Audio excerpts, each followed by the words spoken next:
शागिर्द था। मां थोरायो ॾाढी सोने प्रोग्राम में सिंधी तमामु कढावत सचे सचे वॾे माण्हू ऐं सिंध जा आशिक़ साईं कामरेड ताजूर गुरु साहब जी हिन 50वीं साल जे मौक़े ते मूंखे सॼो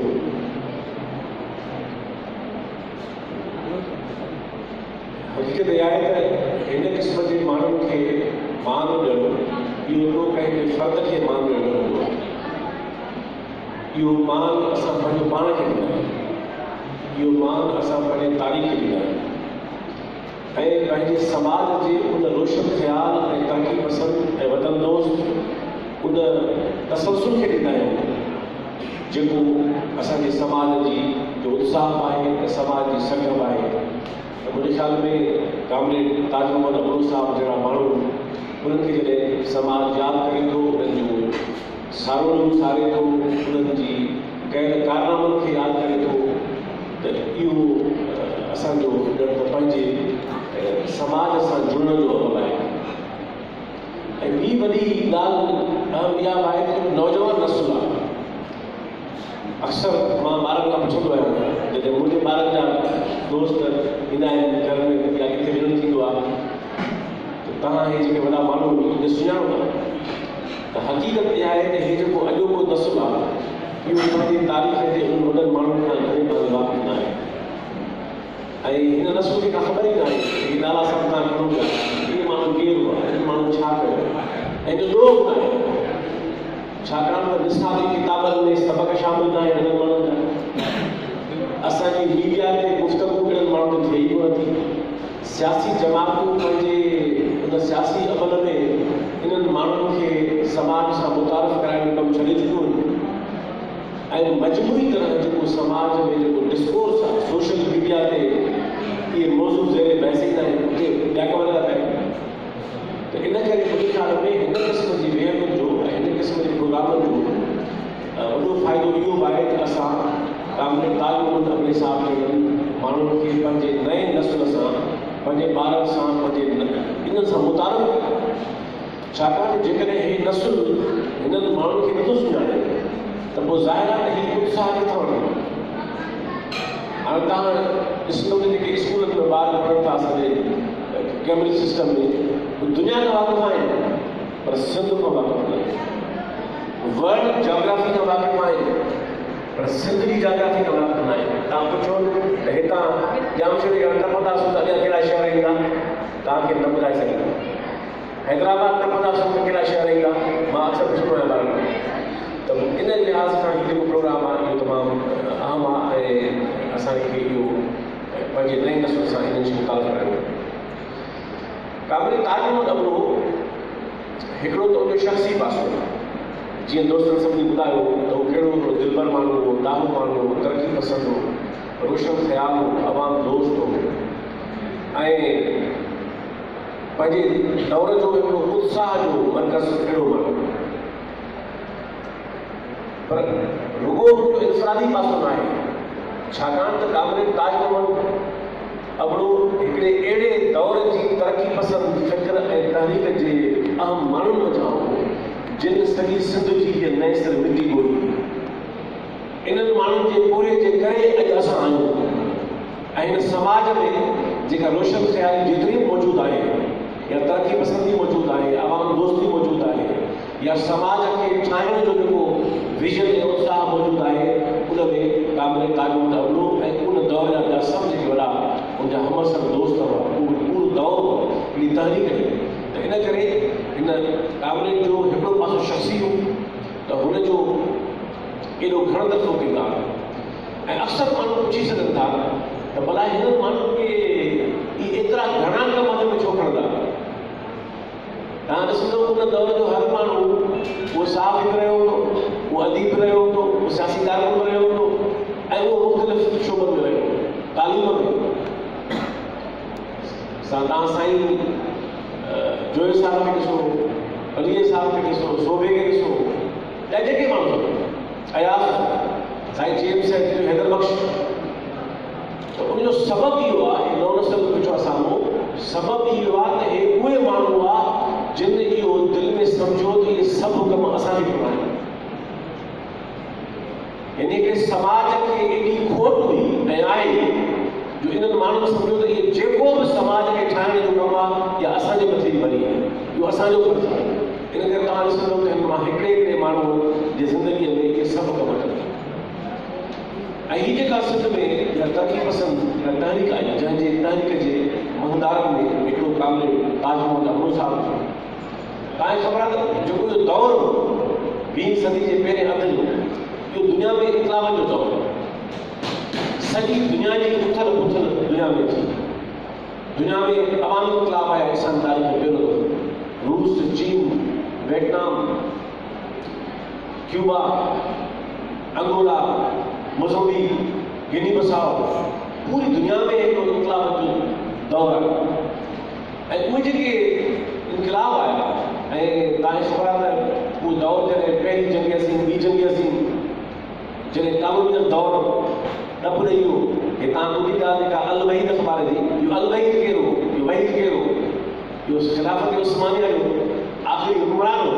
जंहिंजे नाले ते ख़िलाफ़त तहरीक जे नतीजे में अल वहीद अख़बार शुरू थी। साईं गोयल साहब जेतोणीकि मां ख़िलाफ़त तहरीक में हिमायती न रहियो आहियां कॾहिं, पर बहरहाल हिकु दौर जो रिस्पॉन्स हो, हिकिड़ो पासो यकीनन चङो हो जो अंग्रेज़ साम्राज्य तहरीक यकीनन हुई, पर बहरहाल त उहो जेको पूरो दौरु हो जंहिंमें इहे सभु शयूं दुनिया में थी रहियूं, आलमगीर सतह थी रहियूं, इन्क़लाब अची रहिया, त जेको कामरेड ताजमहल अमरे जहिड़नि माण्हुनि उनजो ऐं उन जहिड़नि माण्हुनि जो अज़ीम जेको किरदारु आहे उहो इहो आहे त जॾहिं सॼी दुनिया में इन्क़लाब अची रहिया, रोशन ख़्याली अची रही, तरक़ी पसंदी अची रही, उहा आवाम सां जुड़ी रही ऐं समाजनि खे तब्दील करण जे अमल सां जुड़ी रही, त उन ज़माने में के माण्हू हिते बि हुआ जेके पंहिंजे समाज खे उन दुनिया जे आलमगीर फिनोमिना सां गॾे रहिया ऐं पंहिंजे समाज जी तरबियत, उनजी आबियारी, उनजी अदावत, उनजी ट्रांसफॉर्मेशन खे में उन आलमगीर फ़िक्र खे शामिल करे रहिया। त इहा आहे असुल में अज़मत हिननि माण्हुनि जी, त हिननि जो विज़न मक़ामी लेवल जो न हो, उहा मुताबिक़ खणी लोकल हुई, पर जेके उन्हनि माण्हुनि जो जेको सॼो जेको फ़िक्र हो, जेको अंदाज़ हो, उहो आलमगीर हो ऐं इन करे ई ग़ैर मामूली हो। जीअं रुगो मक़ामी सतह जो इल्मु हूंदो, मक़ामी सतह जी सम्झ हूंदी, त पोइ माण्हू समाज में तमामु महदूद हूंदो। पर हीअ जेके माण्हू हुआ कामिल ताजमहल अमरे जहिड़ा, उहे माण्हू उहे हुआ जेके समाज सां जुड़ियल त हेठि हुआ, पर उनजो फ़िक्र आलमगीर हो, उहो दुनिया सां गॾियल हो। त इन करे उहो पूरो दौरु ऐं तव्हांखे ख़बर हूंदी त हूअ त आम तरह चयो वेंदो आहे त ऐं दुरुस्त ॻाल्हि बि आहे त नंढे खंड में जेका तरक़ी पसंद तहरीक आहे, तरक़ी पसंद अंजुमन ठही, उन में सजाद ज़हीर, उन में मुल्कराज आनंद, उन में घणा माण्हू तमामु, उन में हिकिड़ी तमामु वॾी बरेसंदी जी हिकिड़ी तरक़ी पसंद फ़िक्र जी हिकिड़ी आइकॉन डॉक्टर रशीद जहां, मुंहिंजी वॾी ख़्वाहिश आहे त हैदराबाद में उनजी वरसी मल्हाइजे या सालगिरह मल्हाइजे। हाणे माण्हू विसारे चुका आहिनि कहिड़ा वारा माण्हू आहिनि। जीअं तव्हां ॻाल्हि था कयो ताजमहल साहब जी, त हुनजी उतार में हुनजो घर मर्कज़ हूंदो हो, त डॉक्टर रशीद जहां नंढे खंड जे तरक़ी पसंदनि जो ईअं घर हुई, डॉक्टरी हुई ऐं उहा मरीज़ ॾिसंदी हुई, पर जेको असुल डॉक्टरी में समाज जी फैज़ अहमद फैज़ लिखियो आहे त मूंखे फैज़ करण वारो जेको माण्हू हो उहो रशीद जहां हो। जॾहिं सजाद ज़हीर ऐं फैज़ अहमद ही पंहिंजो ॿिया दोस्त सभु हली आया लाहौर में, फैज़ अहमद मिलण 1934 में, त फैज़ लिखियो आहे त मूंखे ॿाह न वठी चई त इहे आशिकी माशिकी वारा शेर बचे लिखणु बंदि कर ऐं तो में वॾो पोटेंशियल आहे हिते अज़ीम इन्क़लाबी शाइर वञण जो, तूं शाइरी ऐं समाज में। ऐं फैज़ चए थो त मूंखे इहो दगु असल में डॉक्टर रशीद जहां मिलियो। त उहो पूरो दौरु जंहिंमें इहे सभु माण्हू ऐं 36 में उहा तंज़ीम ठही जेका अंजुमन तरक़ी पसंद थी। आम तरह सम्झो ईंदो आहे त नंढे खंड में ये जेका इन्क़लाबी रोशन ख़्याल तरक़ी पसंद फ़िक्र जी जेका शुरूआत थी, उहा अंजुमन तरक़ी पसंद मुस्लिम थी। मां तव्हांखे ॿुधायां त सिंध जे मामले में ईअं न आहे ऐं बंगाल जे मामले में ईअं न आहे। लखनऊ में त ठही तंज़ीम उन ज़माने में, पर सिंध में ऐं बंगाल में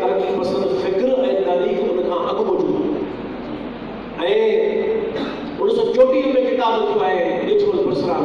समाजवादी छा आहे माना सोशलिज्म के मौजूद ते अञा उर्दू में भी किताब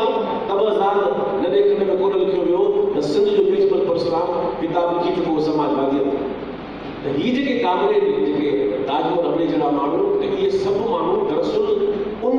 आलमगीर ऐं नंढे खंड जी ऐं सिंध जी उन तरक़ी पसंद इनकलाबी ऐं फिक्री ऐं सियासी तहरीक जी पैदावार हुआ जेके उहे जिते बि रहिया लताए जो हिकिड़ो गानो आहे जेका मुंशी जानी ॻाल्हि कई सवेरा जहां पर बसेरा वही हो बसेरा जहां पर सवेरा वही हे माण्हू इहो हे जिते बि हूंदा जंहिं बि शोबे में हूंदा जंहिं बि जाइ ते हूंदा उन जाइ खे उन माहौल खे उन फिक्र सां गॾे ऐं हिकिड़ो नओं दुनिया हिकिड़ो नओं जहान नओं उत्साह पैदा कंदा त मां सम्झां थो सिंध जे अंदरि हाणे तव्हां ॾिसो त पाकिस्तान सॼे में मां सॼे मुल्क में हलां थो मां पाकिस्तान जे काफ़ी यूनिवर्सिटियुनि में विज़िटिंग स्कॉलर तौरु वेंदो आहियां पढ़ाइण तव्हां बिलीव कयो सॼो मुल्क जंहिं मज़हबी इंतिहा पसंदी में वरी रहियो उन में वरी बि टको पैसो सिंध छो बचियल आहे हे असां वटि वरी बि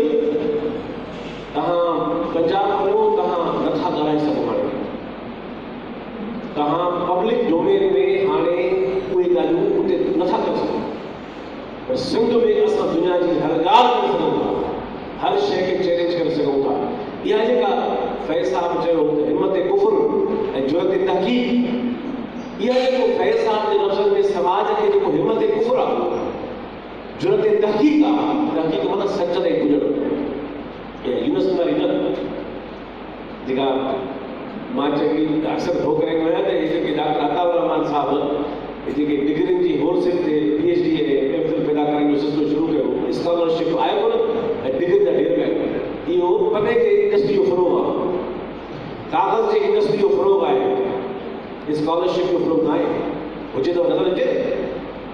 त इन करे ही जेके जेके माण्हू सिंध जे अंदरि असां वरी बि असां वटि उहा मज़हबी इंतिहा पसंदी असांखे समाज खे ईअं ग़ालिब न पइजी वई आहे मौजूदु आहे हिते इहा पर अॼु बि से समाज बचियल आहे उन में सबबु छा आहे उन जो सबबु जतोई हैदर बख़्श आहे साईं जेम्स सेठ आहे मोहम्मद इब्राहिम जोयो आहे कामिल ताज मोहम्मद अबड़ो आहे रसूल बख़्श बलीजो आहे शेख हयात आहे इहे सभु माण्हू आहे जेके माण्हू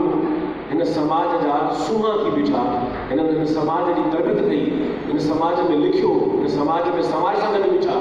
हिन समाज जे जेको सदियुनि खां जहालत में वरितल आहे जेको इल्मी तरह सां पसंदि आहे उनखे आलमगीर फिक्र सां कढियो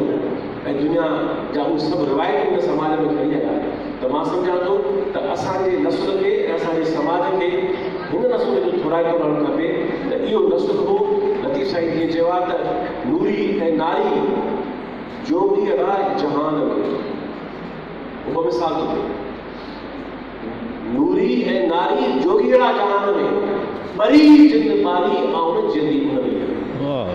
त हे माण्हू उहे हुआ जेके हिन समाज में जिन पाण खे ॿारे हिन समाज में रोशनी पैदा कई ॿरी जिन ॿारी ऐं जिंदी उन में त मां सम्झां थो त असांजे नई नस्ल खे असांजे ॿारनि खे असांजे समाज खे रुॻो रस्मी तरह यादि करण जी ज़रूरत न आहे त वॾा माण्हू छा कयूं उहो ॿुधाइणु खपे उहो कैरेक्टर उहो वण उहा सोच उहो फ़हम उहो इल्मु जे असां में इल्मु न हूंदो बाक़ी हे असीं मां पकड़े पिया हूंदा जे असांजे समाज में तरक़ी पसंदी रोशन ख़्याली ऐं उहे रिवायतूं जीअं न हूंदियूं उहो बाक़ी जे असां इहे त इन करे हे माण्हू असांजे तारीख़ जा मोहताज न रहिया आहिनि हिननि खे तारीख़ असांजी कोन थी खपे असांजी तारीख़ हिन जे कम जी कोन्हे हाणे असांखे उहो उत्साह खपे हिननि खां जेको असांजे समाज खे तब्दील करण में उनजो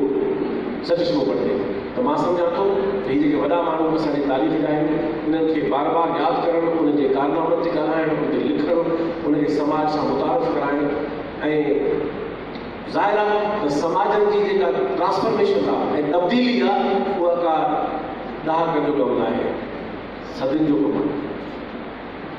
मोहम्मद अरबी जो इनकलाब आयो मके में 7वीं सदी शुरूआत में अॼु ताईं अरब समाज का नाम आहे 7वीं सदी जो इस्लामी इनकलाब उनजो अॼोके इस्लाम सां वास्तो ई कोन्हे ये जो अॼोको इस्लाम ॾिसो पिया था मौलाना साहब लॻो ऐं मूंखे ख़ुशी आहे सिंध में अहिड़ो मौलाना बि आहे असां वटि जेको नदी पसंदि आहे रोशन कया ऐं आवाम दोस्त हुन वटि का तंग नज़री कान्हे वो असांजे कबीले जो असां उन कबीले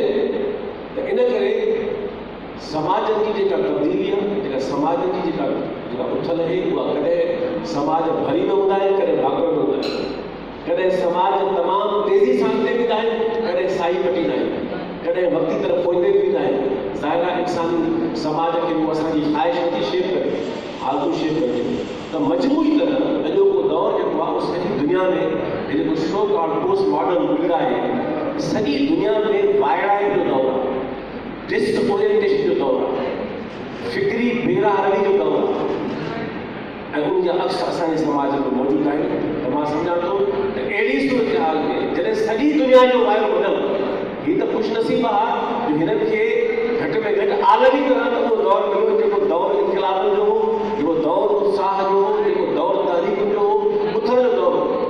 हे त सॼी दुनिया में दौर हाणे ट्रम्प जहिड़ी चिप वेठी आहे अमेरिका में जर्मनी जहिड़ो मुल्क जेको गुज़िरियल 38 साल सोशल डेमोक्रेट्स में रहियो आहे हींअर उते जी जमायत इस्लामी जी हुकूमत आहे जर्मनी में सॼी यूरोप खे हिन so called right wing populism पंहिंजे आणे छॾियो आहे ऐं साॻी सूरत हाल हिंदुस्तान जी आहे उते मोदी वेठो आहे ऐं साॻी सूरत पाकिस्तान जी आहे त इन सॼे वायुमंडल में मां सम्झां थो जॾहिं आलमी हालतूं हिन ख़िते जूं हालतूं हिन मुल्क जूं हालतूं ऐं रुगो रियासतुनि जूं हालतूं न पर समाज जूं हालतूं अहिड़ियूं हुजनि उते असांखे कामरेड ताज मोहम्मद अवले जहिड़ा सूहा हिकिड़ा सही माना में अकाबर समाज जा लाहा समाज जा अॻुवान ऐं असांखे उहे वरी वरी नवनि रूपनि में खपनि था ऐं उहे तॾहिं बि न थींदा जॾहिं असां अहिड़नि माण्हुनि जे उन कम खे बुरे खे बड़ खे किरदार खे हिन समाज में न रुगो मुतारफ़ कराईंदासीं पर समाज में वरी पोखींदासीं ऐं ज़ाहिर आहे त हीउ समाज जो अमल आहे उहो बीहणो न आहे मूंखे सिंध जे मुस्तक़बिल मां का मायूसी न आहे ऐं मायूसी फ़क़ति थिए थी उन्हनि खे जिन खे ॾिसण जी अखि न आहे जिन खे समाज सां जुड़ियल न आहे मां सम्झां थो सिंध जो समाज पंहिंजे समूरनि कमज़ोरियुनि जे बावजूदि मजबूरी तौर ते अॻु बराइणो करे रहियो आहे ऐं असांखे ख़ुशी आहे त असांजे अहिड़े पसमानदा समाज में कामरेड ताज मोहम्मद अवलो ऐं उन दौर जा सभु वॾा माण्हू असांजे लाइ अहिड़ो पूरो छॾे विया आहिनि अहिड़ो किरदारु छॾे विया आहिनि अहिड़ो विजन छॾे विया आहिनि ऐं अहिड़ो वण छॾे विया आहिनि जंहिंखे असां पंहिंजे दिलि सां लॻायो ऐं असां जे मास्तो मिली माल त पूजा लाइ पुर थिए जे असां उन्हनि जे किरदार में लतीफ़ खईं यकीन पंहिंजे समाज जी अॻुवानी करे